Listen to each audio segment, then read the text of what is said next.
Picture this. It's 1943, and high above the war-torn skies of Europe, a formation of fighter planes cuts through the clouds with precision and deadly grace. The pilots inside these aircraft are among the most skilled aviators of World War II, yet back home in America, they can't even eat at the same restaurants as their white counterparts.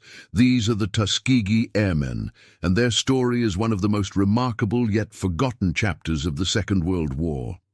Today, we're diving deep into the extraordinary tale of these African-American pilots who fought two wars simultaneously, one against Nazi Germany in the skies over Europe, and another against racial prejudice in their own homeland. When America entered World War II in December 1941, the nation faced an unprecedented demand for military personnel.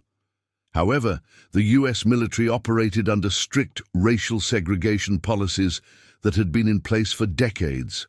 African Americans were largely excluded from combat roles and were typically assigned to menial tasks such as cooking, cleaning, and manual labor.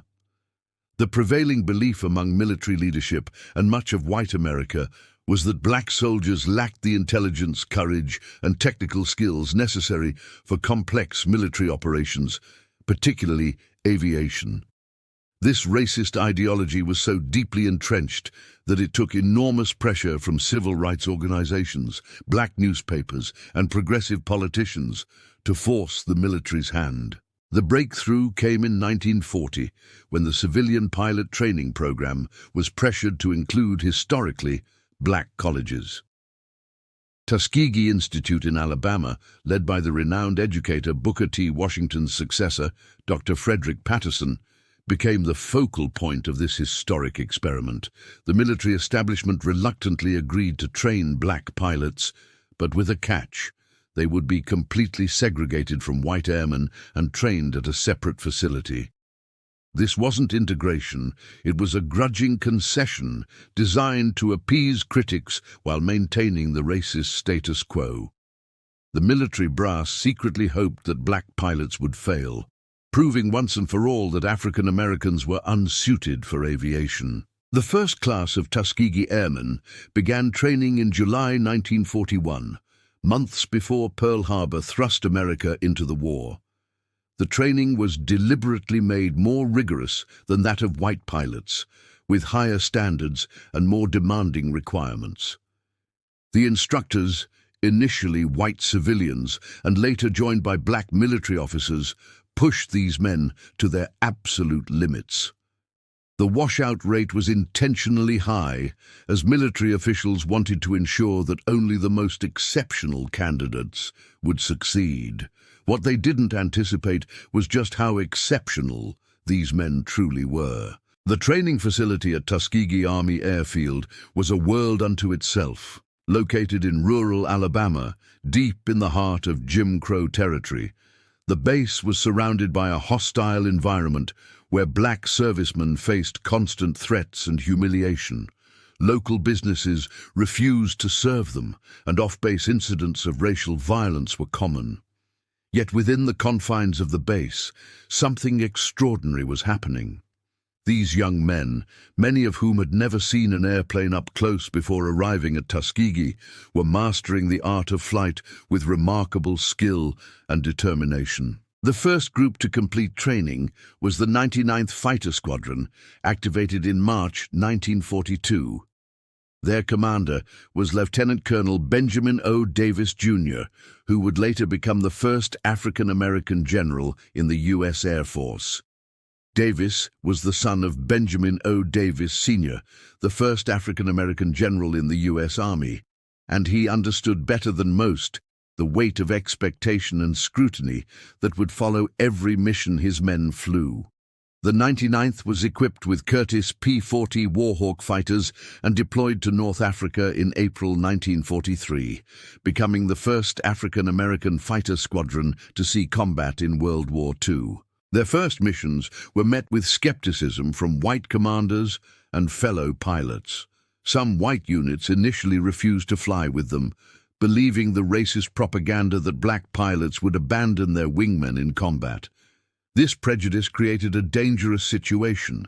where the Tuskegee Airmen had to prove themselves not just against enemy fighters, but against the doubts of their own allies.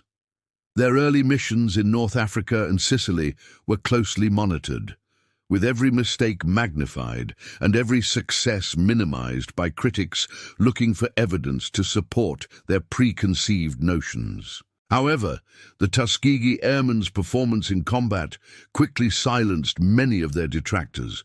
They demonstrated exceptional flying skills, tactical awareness, and most importantly, unwavering courage under fire.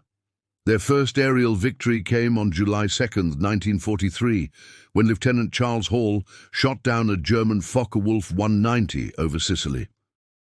This moment was more than just a military achievement. It was a symbolic breakthrough that shattered racist myths about black combat capability. Word of their success began to spread, and gradually, white bomber crews started specifically requesting Tuskegee Airmen as escorts. As the war progressed, additional squadrons were formed and deployed. The 332nd Fighter Group, which included the 99th, 100th, 301st and 302nd Fighter Squadrons, became known as the Red Tails due to the distinctive red paint on their aircraft tails. This visual identifier became a symbol of excellence and reliability in the skies over Europe. By 1944, they were flying the advanced P-51 Mustang, one of the finest fighter aircraft of the war, and their reputation had grown to legendary status among Allied bomber crews. The statistics of their combat performance are staggering and speak to their exceptional skill and dedication. The Tuskegee Airmen flew over 15,000 individual combat sorties and completed 1,178 combat missions. They shot down 112 enemy aircraft and destroyed or damaged 950 units of ground transportation. Perhaps most remarkably, they never lost a single bomber under their escort to enemy fighters, a record unmatched by any other fighter group in the war.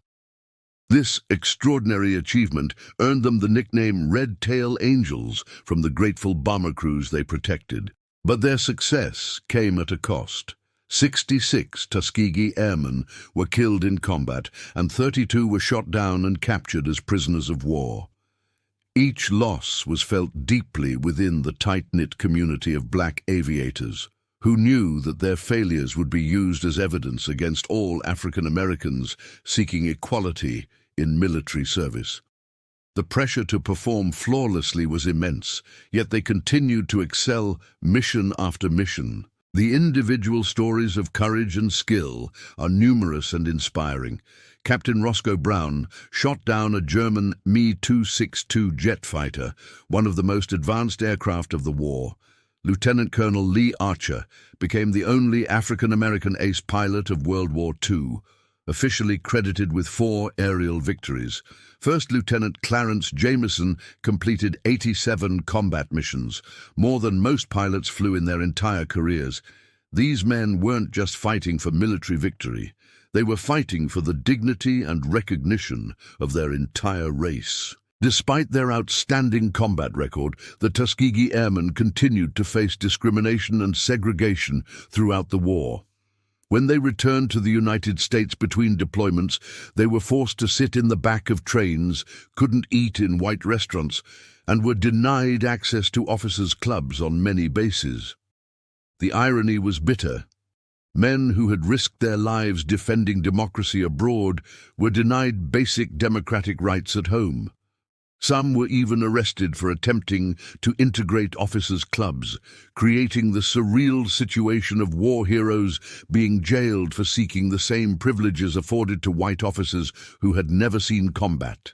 The end of the war in 1945 brought both celebration and uncertainty for the Tuskegee Airmen. Their combat achievements had proven beyond any doubt that African Americans could serve with distinction in the most demanding military roles. However, the question remained: would American society acknowledge their contributions and grant them the equality they had earned through blood and sacrifice? Initially, the answer seemed to be no. Many returned home to find the same segregated society they had left, with few opportunities for advancement and little recognition for their service. The fight for recognition and equality continued long after the last shots were fired in World War II. The Tuskegee Airmen became powerful advocates for military integration, and their wartime record provided compelling evidence for President Harry Truman's decision to integrate the armed forces in 1948. This executive order, while groundbreaking, was just the beginning of a long struggle for full equality and recognition. For decades, the story of the Tuskegee Airmen remained largely unknown to the general public. Military histories often overlooked their contributions, and popular culture rarely depicted their heroism. It wasn't until the 1970s and 1980s that historians and filmmakers began to uncover and share their remarkable story. Books, documentaries, and eventually Hollywood films brought their achievements to light. But by then, many of the original Tuskegee Airmen had passed away without receiving the recognition they deserved. The legacy of the Tuskegee Airmen extends far beyond their military achievements. They paved the way for integration of the armed forces and inspired generations of African Americans to pursue careers in aviation and the military. Their success challenged racist stereotypes and provided concrete evidence that equality of opportunity leads to excellence in performance. Many went on to distinguish careers in civilian aviation, breaking barriers in commercial airlines and aerospace industries. In 2007, the surviving Tuskegee Airmen finally received the recognition they had long deserved when they were awarded the Congressional Gold Medal, the highest civilian honor bestowed by Congress. The ceremony was attended by President George W. Bush, who praised their courage and sacrifice. However, by this time, fewer than 300 of the original 996 Tuskegee Airmen were still alive to receive this honor. The delay in recognition serves as a sobering reminder of how long it took America to fully acknowledge the contributions of these remarkable men. Today, the story of the Tuskegee Airmen serves as both an inspiration and a lesson. Their courage in the face of both enemy fire and domestic prejudice demonstrates the power of perseverance and excellence in overcoming systemic barriers. They proved that talent and heroism know no racial boundaries, and their legacy continues to inspire young people of all backgrounds to pursue their dreams despite obstacles. The Tuskegee Airmen's story reminds us that history is often more complex and inspiring than we initially realize. These forgotten heroes of World War II fought for a country that didn't fully accept them, yet they served with distinction and honor. Their red-tailed fighters became symbols of hope and excellence, proving that when given the opportunity, individuals can achieve greatness regardless of the color of their skin. If you found this incredible story as fascinating as we did, make sure to give this video a thumbs up and share it with others who appreciate untold stories of courage and determination. The legacy of the Tuskegee Airmen deserves to be remembered and celebrated. Don't forget to subscribe to our channel for more amazing historical stories that reveal the hidden heroes and forgotten chapters of our past. Hit that notification bell so you never miss our latest discoveries about the remarkable people who shaped our world. What other forgotten heroes would you like us to explore? Let us know in the comments below.